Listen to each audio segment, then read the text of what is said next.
Hello tenth, class 10th science. सभी बच्चे तैयार हो जाएं कॉपी पेन लेकर के। आज हम पढ़ने जा रहे हैं रासायनिक अभिक्रियाओं के प्रकार। तो बच्चों, पिछले वीडियो में मैंने आपको रासायनिक अभिक्रियाएं क्या होती हैं, कैसे रासायनिक समीकरण लिखा जाता है और रासायनिक समीकरण को हम कैसे बैलेंस करते हैं, ये चीज़ें मैंने आपको सिखाई थी। आज मैं आपको रासायनिक अभिक्रियाओं के प्रकार के बारे में बताता हूँ। आपने जाना था कि रासायनिक अभिक्रियाएं क्या होती हैं। रासायनिक अभिक्रियाओं में आपने जाना था कि जो अभिकारक अणु होते हैं वो आपस में पुनर्व्यवस्थित होकर के उत्पाद का निर्माण करते हैं। इन्हीं को हम रासायनिक अभिक्रियाएं कहते हैं। ठीक है बच्चों, तो आज हम आपको रासायनिक अभिक्रियाओं के प्रकार बताने जा रहे हैं।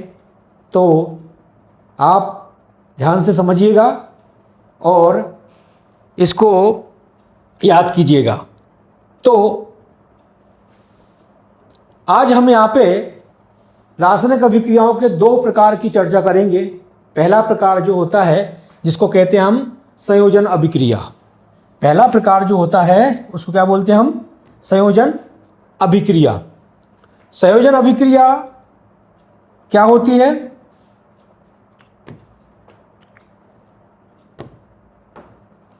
तो बच्चों, संयोजन का मतलब होता है जुड़ना। संयोजन का अर्थ क्या होता है? जुड़ना।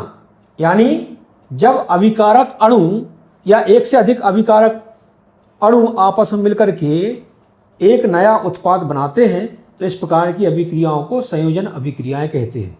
अर्थात अभिकारक अणु 2, 3 कितने भी हो सकते हैं, मिलकर के एक ही उत्पाद बनाएंगे, उसको अपन क्या बोलेंगे? संयोजन अभिक्रिया कहते हैं। ठीक है। अब संयोजन अभिक्रियाओं की बात करूं मैं आपसे तो इसके कुछ एग्जाम्पल के माध्यम से इसको समझाते हैं। ठीक है।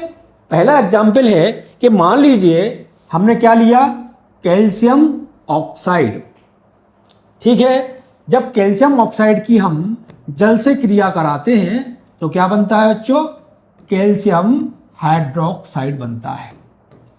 ठीक है। और इस क्रिया में कुछ ऊष्मा का भी उत्सर्जन होता है। घरों में आपने देखा, क्या देखा कि कैल्शियम ऑक्साइड, ये कैल्शियम ऑक्साइड क्या होता है? Calcium oxide, calcium oxide. ठीक है। इसको अपन क्या बोलते हैं? बिना बुझा चूना। यानी हम इसको क्या बोलते हैं? बिना बुझा चूना, या हम इसको क्या बोल सकते हैं? क्विक लाइम भी इसको कहते हैं। क्या बोलते हैं इसको? Quick lime. क्विक लाइम भी हम इसको कहते हैं। इसको कैल्शियम ऑक्साइड को। ठीक है। ये किस अवस्था में होता है बच्चों? ठोस अवस्था में होता है। और देखिए दूसरा क्या है, अच्छे से जानते हैं क्या है ये? H2। H2 मतलब जल। सब जानते हैं जल का सूत्र क्या होता है? H2O। ठीक। अब जब इसकी क्रिया कराई जाती है तो जो नया कंपाउंड बनता है वो उसका नाम क्या है? Calcium hydroxide. क्या बोलते हैं इसको? Calcium hydroxide. और ये कैसा होता है? विलयन अवस्था में होता है, इसलिए हम क्या लिखेंगे इसको? AQ लिखेंगे। ठीक। इसको हम बोलते हैं बुझा हुआ चूना। क्या बोलते हैं इसको? बुझा हुआ चूना भी इसको कहते हैं। ठीक है। स्लैग्ड लाइम, स्लैग्ड लाइम इसको कहते हैं। ठीक है। तो इसमें क्या हम देख रहे हैं कि देखिए कैल्शियम ऑक्साइड जो है वो जल से क्रिया की, यहां पर दो अभिकारक हैं और दोनों अभिकारकों ने मिलकर के किसका निर्माण किया? कैल्शियम हाइड्रोक्साइड का निर्माण किया। अर्थात ये कौन सी अभिक्रिया हुई? इसमें संयोजन हुआ। ठीक है बच्चों, इसके बारे में मैं आपको रोचक बात बताता हूं। आपने देखा हुआ होगा कि इस कैल्शियम हाइड्रोक्साइड बुझे हुए चूने का उपयोग कहाँ करते हैं अपन? तो आपने घरों में देखा होगा दिवाली के टाइम पे कि कैल्शियम ऑक्साइड जो बुझा हुआ बिना बुझा चूना रहता है उसको पानी मिलाते हैं, कैल्शियम हाइड्रोक्साइड बन जाता है और इस कैल्शियम हाइड्रोक्साइड से हम दीवारों पर सफेदी करते हैं। ठीक है। जब हम दीवार पर सफेदी करते हैं तो देखिएगा उस समय दीवार में इतनी चमक नहीं होती है। ठीक है। दीवार में इतनी चमक नहीं होती, लेकिन कुछ देर बाद हम देखते हैं 2 या 3 दिन बाद जो दीवार होती है वो सूख करके एकदम सफेद हो जाती है। तो आपने सोचा ऐसा क्यों हो जाता है? ठीक है ना, ऐसा क्यों हो जाता है? तो क्या होता है कि जो हमने कैल्शियम हाइड्रोक्साइड दीवार पे लगाया है, ठीक है ना, कैल्शियम हाइड्रोक्साइड को क्या करा हमने, दीवार पे लगाया है, ये क्या करते हैं, वातावरण में जो CO2 गैस है, कौन सी गैस, CO2 गैस, ये CO2 गैस से क्रिया करके क्या बनाएगा, कैल्शियम कार्बोनेट बनाता है और प्लस H2 बनता है, जो कि कैसा होता है, ठोस होता है, और H2 लिक्विड होता है, पानी तोड़ के वाष्पन का उड़ जाएगा। तो कैल्शियम कार्बोनेट, इसको क्या बोलते हैं अपन, कैल्शियम कार्बोनेट, सब अच्छे से जानते हैं, CaCO3। सूत्र भी सीखते जाएं आप जो है यहां पर क्या सीखेंगे, पदार्थ का नाम भी सीखेंगे, उसका फॉर्मूला भी सीखेंगे। CaCO3 क्या बोलते हैं, कैल्शियम कार्बोनेट बोलते हैं, ठीक है। तो कैल्शियम हाइड्रोक्साइड जो कि यहां लिखा हुआ है, इसकी CO2 से क्रिया होती है और क्या बन जाता है, कैल्शियम कार्बोनेट बनता है। और कैल्शियम कार्बोनेट जो है वो कैसा होता है, व्हाइट कलर का होता है, ठीक है। इसके कारण दीवार एकदम सफेद दिखने लगती है, ठीक है बच्चों। तो ये आपने समझा, दीवार चमकदार दिखाई देती है, ठीक है। अब आपको एक चीज और मैं आपको रोचक बात बताता हूं कि आपने संगमरमर का नाम सुना होगा, ताजमहल का नाम सुना है, ठीक है। वो क्या किससे बना है, संगमरमर से बना है। आगरा गए होंगे आपने, ताजमहल देखा होगा, तो व्हाइट कलर का होता है ताजमहल। तो तुमसे कोई पूछता है कि बताओ संगमरमर का फॉर्मूला क्या है, तो आपको बता दूं क्या होता है संगमरमर, कैल्शियम कार्बोनेट को भी संगमरमर कहते हैं, ठीक है ना। इसके कई नाम हैं, हमने इसको बुझा हुआ चूना भी कहा, सॉरी इसको हमने क्या कहा, कैल्शियम कार्बोनेट भी कहा, और हमने इसको क्या बोलते हैं, यही संगमरमर का फॉर्मूला भी होता है, ठीक है बच्चों। तो इस तरह से हमने क्या देखा कि यह एक संयोजन अभिक्रिया है। आगे बात करता हूं मैं, कुछ और एग्जाम्पल भी है। कोयले का जलना यानी कोयले का बोल सकते हो दहन, क्या बोल सकते हो आप, कोयले का दहन। ये दहन क्या होता है, दहन मतलब जलना ऑक्सीजन से क्रिया, ठीक है ना। तो हम देखेंगे कि ये कार्बन है, कोयला मतलब कोयले का फॉर्मूला क्या, कार्बन। कार्बन कैसा होता है, ठोस होता है, ठीक है। कार्बन कैसा होता है, ठोस। जब इस कार्बन की हम ऑक्सीजन से क्रिया कराते हैं, अर्थात इसका दहन करते हैं, तो क्या बनता है बच्चों, CO2 गैस बनती है, ठीक है। तो यहां क्या हो रहा है, कार्बन आपका ठोस है, ऑक्सीजन गैस है, दोनों अभिकारक अणु हैं, दोनों ने मिलकर क्या बनाया, CO2 का निर्माण किया। इस प्रकार से कौन सी अभिक्रिया हुई है, संयोजन अभिक्रिया हुई, ठीक। एक और एग्जाम्पल है कि हाइड्रोजन और ऑक्सीजन, आपने देखा होगा हाइड्रोजन गैस होती है, ऑक्सीजन भी गैस होती है, ठीक है। जब ये आपस में क्रिया करते हैं तो क्या बनता है, वाटर का फॉर्मेशन होता है। इसको हम बैलेंस करेंगे, कैसे करेंगे बैलेंस, यहाँ 2 कर देते हैं, यहाँ 2 कर देते हैं, और ये हमारा समीकरण क्या हो गया, बैलेंस हो गया, ठीक है। तो यहां पे हम देखेंगे कि क्या हुआ, हाइड्रोजन और ऑक्सीजन दो अभिकारक हैं, दोनों ने मिलकर के एक उत्पाद बनाया। तो ये सभी किसके एग्जाम्पल हैं, संयोजन अभिक्रियाओं के उदाहरण हैं। इन सभी अभिक्रियाओं में आपने क्या देखा कि दो अभिकारक आपस में मिलकर के एक नया उत्पाद बनाते हैं, ठीक है बच्चों। जिस प्रकार से ये 3 एग्जाम्पल मैंने आपको किस अभिक्रिया के दिए, संयोजन अभिक्रिया के दिए, ठीक है। नेक्स्ट जो अभिक्रिया हम पढ़ने जा रहे हैं, जिसको कहते हैं अपघटन, इसका एक नाम और होता है, इसको वियोजन भी कहते हैं। क्या बोलते हैं इसको, वियोजन अभिक्रिया भी कहते हैं। अब वियोजन क्या हो गया, संयोजन का उल्टा, ठीक है ना। संयोजन में क्या हो रहा था, दो अभिकारक मिलकर के एक उत्पाद बना रहे थे। अब वियोजन में क्या होगा कि एक अभिकारक टूट करके 2 या 2 से अधिक उत्पाद बनाते हैं। यह अभिक्रिया कहलाती है अपघटन अभिक्रिया, या इसी को अपन को क्या बोलते हैं, वियोजन अभिक्रिया कहलाती है। अब ये जो वियोजन होता है, ठीक है, ये जो वियोजन होता है ये किसका अपोजिट होता है, संयोजन का अपोजिट होता है, ठीक है बच्चों। लेकिन इस वियोजन अभिक्रिया को करने के लिए हमको क्या आवश्यकता पड़ती है, ऊर्जा की आवश्यकता पड़ती है। किसी भी चीज को तोड़ना है, वियोजन का मतलब होता है तोड़ना, तो हमें क्या करना पड़ती है, ऊर्जा की जरूरत पड़ती है। आपने देखा होगा, आप लकड़ी को तोड़ते तो ऊर्जा की जरूरत पड़ती है कि नहीं पड़ती है, ठीक है ना। तो ये वियोजन अभिक्रिया के लिए हम ऊर्जा की जरूरत पड़ती है। अब हम ऊर्जा को किस किस रूप में ले सकते हैं, ठीक है ना। तो ऊर्जा को आप याद करो, ऊर्जा किस किस रूप में हो सकती है। देखिए ऊष्मा के रूप में भी हो सकती है, इसको हम क्या बोलेंगे, ऊष्मीय वियोजन या ऊष्मीय अपघटन। फिर एक और ऊर्जा हो सकती है, विद्युत ऊर्जा भी हो सकती है ना। तो विद्युत ऊर्जा में क्या होगा, हम विद्युत के द्वारा विद्युत ऊर्जा का उपयोग करके पदार्थ को तोड़ेंगे। एक और होती है सबसे बड़ी ऊर्जा जिससे हम सब जो है ऊर्जा लेते हैं, वो कौन सी ऊर्जा है, प्रकाश ऊर्जा।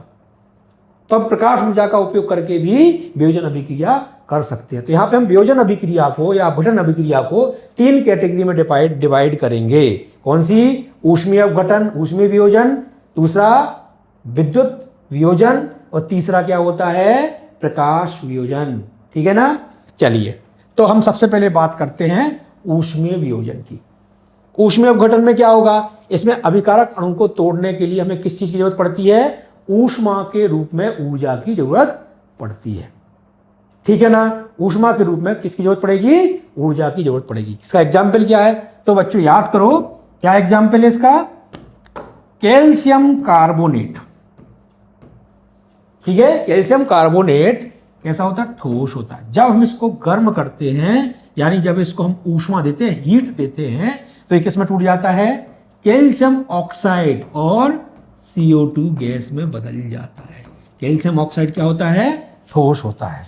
कैल्शियम ऑक्साइड कैसा होता है बच्चों, ठोस होता है। ये कैल्शियम कार्बोनेट है, आपको पहले भी बता चुका हूं मैं। ये क्या है, कैल्शियम कार्बोनेट है, और यहां क्या बन गया, ये कैल्शियम ऑक्साइड बन गया। क्या बन गया, कैल्शियम ऑक्साइड बन गया, और ये CO2 गैस, कार्बन डाइऑक्साइड बोलते हैं इसको। क्या बोलते हैं, कार्बन डाइऑक्साइड। ठीक है, ये कार्बन। तो ये कौन सी अभिक्रिया हुई, इस अभिक्रिया में अपघटन को लेकर, अपघटन के लिए किस चीज की आवश्यकता पड़ी, ऊर्जा की जरूरत पड़ी। ऊर्जा किस रूप में जरूरत पड़ी, ऊष्मा के रूप में इसको जरूरत पड़ी। किस रूप में, ऊष्मा। कि कैल्शियम कार्बन को हमने गर्म किया तो क्या बन गया, कैल्शियम ऑक्साइड बना और CO2 बना। ठीक है, इस कैल्शियम ऑक्साइड को क्या बोलते हैं अपन, क्विकलाइम बोलते हैं। क्या बोलते हैं, क्विकलाइम इसको कहते हैं। ठीक है बच्चों, चलिए अब हम बात करते हैं ऊष्मीय अपघटन के बाद जो है कुछ ऊष्मीय अपघटन के हम और भी एग्जाम्पल यहां पे ले सकते हैं। कौन कौन से एग्जाम्पल ले सकते हैं हम यहां पे, चलिए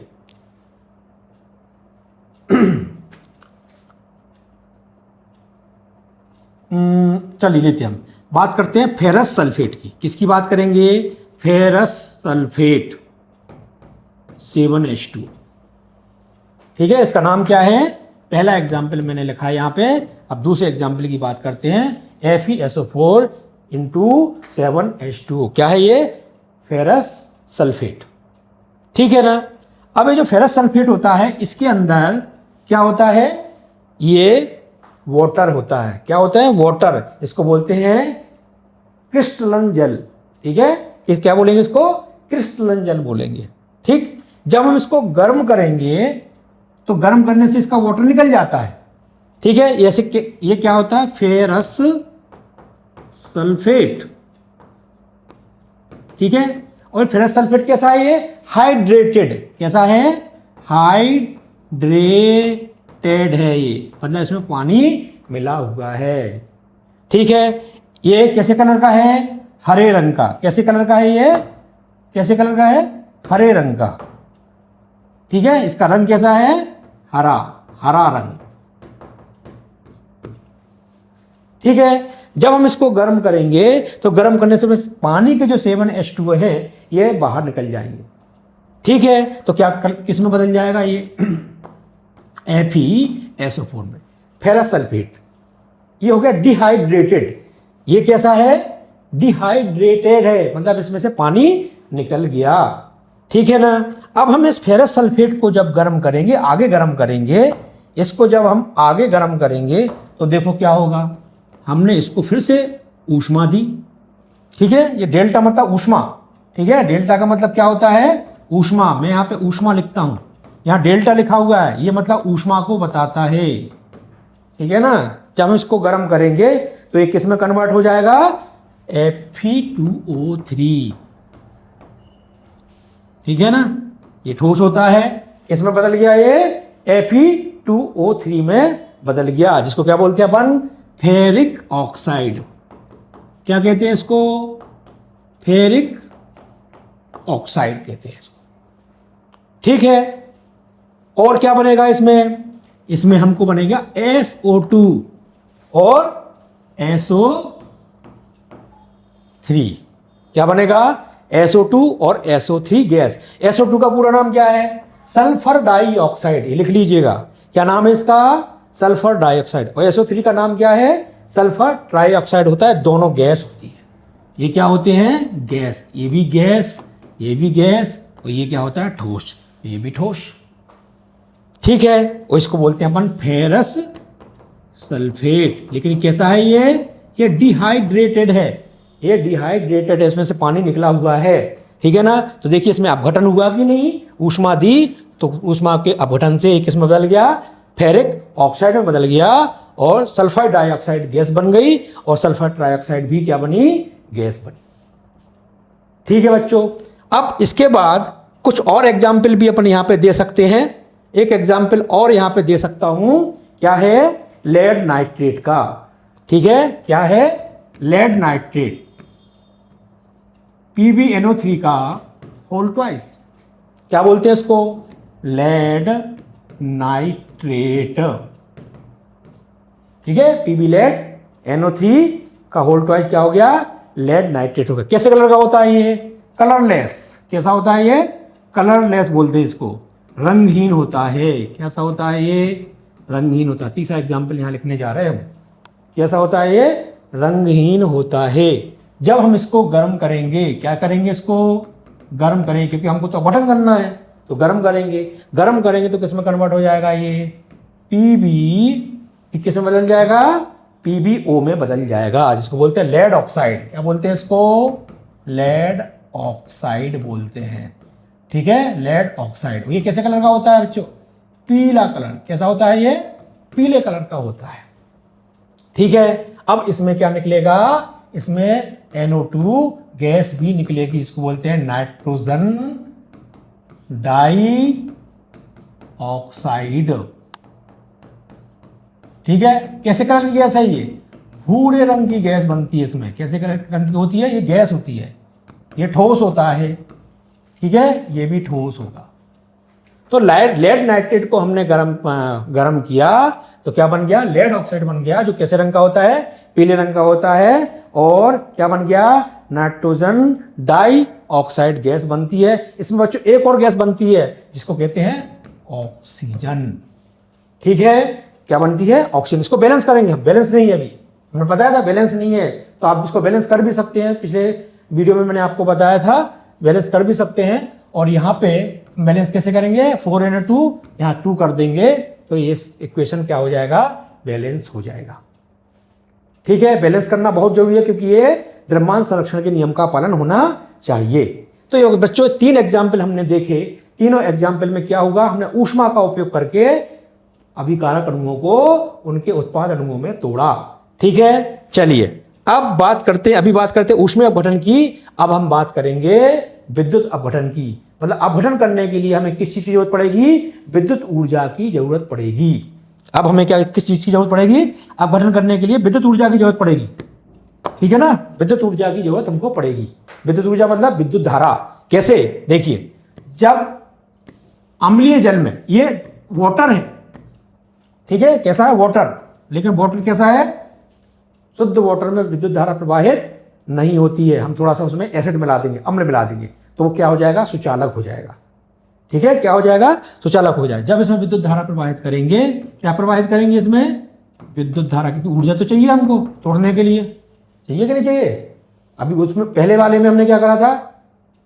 ऊर्जा को ऊष्मा के रूप में लिया था। अब क्या करेंगे? हम ऊर्जा को विद्युत धारा के रूप में लेंगे। तो जब इसमें विद्युत धारा प्रवाहित करेंगे तो ये किस में टूट जाएगा? हाइड्रोजन गैस में और ऑक्सीजन गैस में। ये क्या हो जाएगा? इसका वियोजन हो जाएगा। ठीक है, यहां बैलेंस नहीं है, इसको फिर से बैलेंस करते हैं। इसको हमने बैलेंस कर लिया।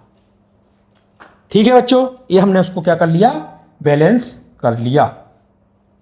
ठीक, चलिए, ये एक एग्जाम्पल हमने देखा यहां पे, पहला एग्जाम्पल। अब दूसरा एग्जाम्पल भी हम देख सकते हैं।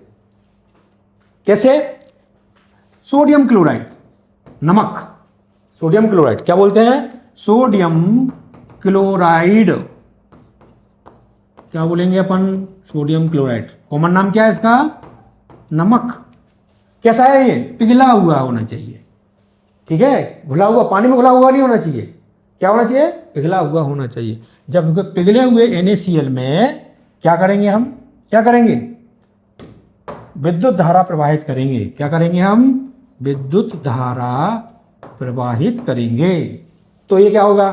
सोडियम धातु में, किसमें टूट जाएगा? सोडियम धातु में टूट जाएगा। कौन सी गैस निकलेगी इसमें? क्लोरीन गैस निकलेगी। कैसे कलर की गैस होती है? पीले कलर की गैस होती है। पीला गैस, पीली गैस। कैसी गैस होती है ये? पीली गैस होती है। क्लोरीन कैसे कलर की गैस होती है? हल्के पीले कलर की गैस होती है। ठीक है, इसको बैलेंस है क्या? नहीं है, बैलेंस नहीं है। इसको हम बैलेंस कर लेते हैं। ठीक है, तो ये एग्जाम्पल हो गया विद्युत धारा। NaCl, पिघले हुए NaCl में जब हम विद्युत धारा प्रवाहित करेंगे तो वो किस में टूट जाएगा? सोडियम धातु में टूट जाएगा और क्लोरीन गैस में भी कन्वर्ट हो जाएगा। तो इसका वियोजन हो गया ये। अब ये वियोजन कैसे होगा? विद्युत धारा के कारण वियोजन होगा। विद्युत धारा हमने प्रवाहित की, वियोजन होगा। ठीक है बच्चों, देखा?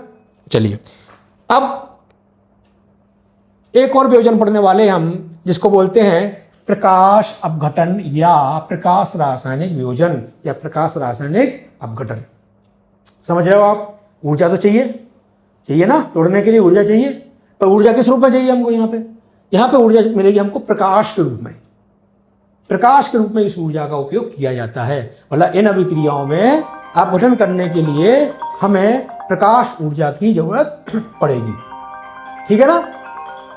चलिए, तो प्रकाश के रूप में कैसे? देखिए, अब जब सिल्वर क्लोराइड क्या होता है? AgCl। ठीक है, सिल्वर क्लोराइड कैसा होता है? इसको बोलते हैं सिल्वर क्लोराइड। ठीक है, AgCl किस कलर का होता है? ये होता है व्हाइट। कैसा होता है ये? व्हाइट कलर का होता है, सफेद रंग का होता है, व्हाइट कलर का होता है।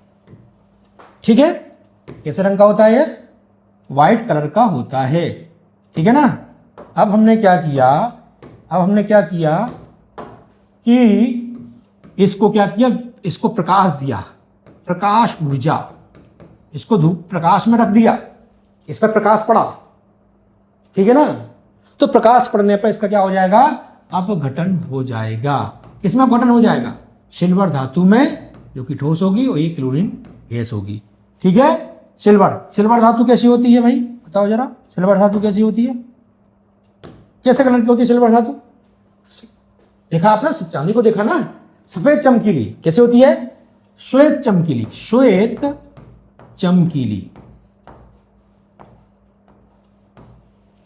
होती है ना? क्या है ये? सिल्वर है। क्या है ये? सिल्वर धातु है। ठीक है ना? सिल्वर धातु है और ये श्वेत। इसको बैलेंस करेंगे। कैसे करेंगे बैलेंस? इसको बैलेंस करेंगे भाई। तो बैलेंस करने के लिए क्या लगाना पड़ेगा? यहाँ पे 2Ag करना पड़ेगा, 2AgCl करना पड़ेगा, और यहाँ भी क्या करना पड़ेगा? 2Ag करना पड़ेगा। बैलेंस हो गया। तो देखिए, सिल्वर क्लोराइड पर जब सूर्य का प्रकाश पड़ता है, प्रकाश ऊर्जा के कारण ये किसमें टूट गया? किसमें वियोजित हो गया? सिल्वर धातु में, और क्लोरीन गैस में इसका अपघटन हो गया। ठीक है, चलिए आगे बढ़ते हैं। एक और कंपाउंड होता है जिसका नाम है, क्या नाम है उसका भाई? सिल्वर AgBr, यानी क्या होता है? Silver bromide. ठीक है, क्या नाम है इसका? Silver bromide. ठीक, इस पे भी क्या करेंगे हम? इस पे करेंगे विद्युत धारा नहीं, क्या करेंगे अपन इसमें? प्रकाश ऊर्जा, सूर्य का प्रकाश इस पे पड़ेगा। ठीक है, तो क्या होगा? ये 2Ag, और यहां कौन सी गैस बनेगी? ये ब्रोमीन। ठीक है, क्लोरीन कैसे कलर की गैस होती है? हल्की पीली। कैसी होती है? हल्की पीली। लेकिन यहां पे ब्रोमीन कैसी होगी? भूरे रंग की गैस होगी। कैसे रंग की होगी? भूरे रंग की गैस है। ठीक है, किस रंग की है? भूरे रंग। इसको बैलेंस कर लिया। ठीक है, इसको हमने संतुलित कर लिया। तो यहाँ पे जो है वो कैसे रंग की गैस बनी है? भूरे रंग की गैस बनी है। और क्या बना? सिल्वर बना। क्या बना? सिल्वर, सो चमकीला। ठीक है ना? अब मैं आपको बहुत अच्छी बात बताने वाला हूँ, रोचक बात बताने वाला हूँ। आप समझते हो ब्लैक एंड वाइट फोटोग्राफी, ठीक है। तो ये जो रिएक्शन है, इस रिएक्शन में का उपयोग किसमें किया जाता है? ब्लैक एंड वाइट फोटोग्राफी में इस अभिक्रिया का उपयोग होता है, ठीक है ना। वहां पे जो आपका नेगेटिव होता है, सिल्वर ब्रोमाइड जो होता है, उस पर प्रकाश पड़ने से आपका फोटो बनता है, ठीक है ना। तो इस प्रकार से अभी हमने प्रकाश जो रासायनिक अभिक्रिया होती हैं, उस रासायनिक अभिक्रियाओं में दो प्रकार की अभिक्रियाओं का अध्ययन किया। पहली प्रकार की अभिक्रिया थी संयोजन अभिक्रिया और दूसरी अभिक्रिया थी वियोजन अभिक्रिया। और वियोजन अभिक्रियाओं को कई प्रकार से समझा हमने, संयोजन अभिक्रियाओं को समझा। तो निश्चित रूप से बच्चों, आज में हम दो अभिक्रियाओं की चर्चा मैंने आपसे की, आपको बहुत अच्छा समझ में आया होगा, ठीक है। अब कुछ और इसके प्रकार होते हैं, वो अगले वीडियो में मैं आपको उनको समझाऊंगा। उम्मीद करता हूं आपको ये वीडियो अच्छा लगा होगा, इसलिए आप इस चैनल को सब्सक्राइब, शेयर और लाइक करें और कमेंट्स अवश्य भेजें। इस वीडियो के बारे में आपको जो समझ में आया हो उसके लिए कमेंट्स अवश्य भेजें, ठीक है। थैंक यू, धन्यवाद।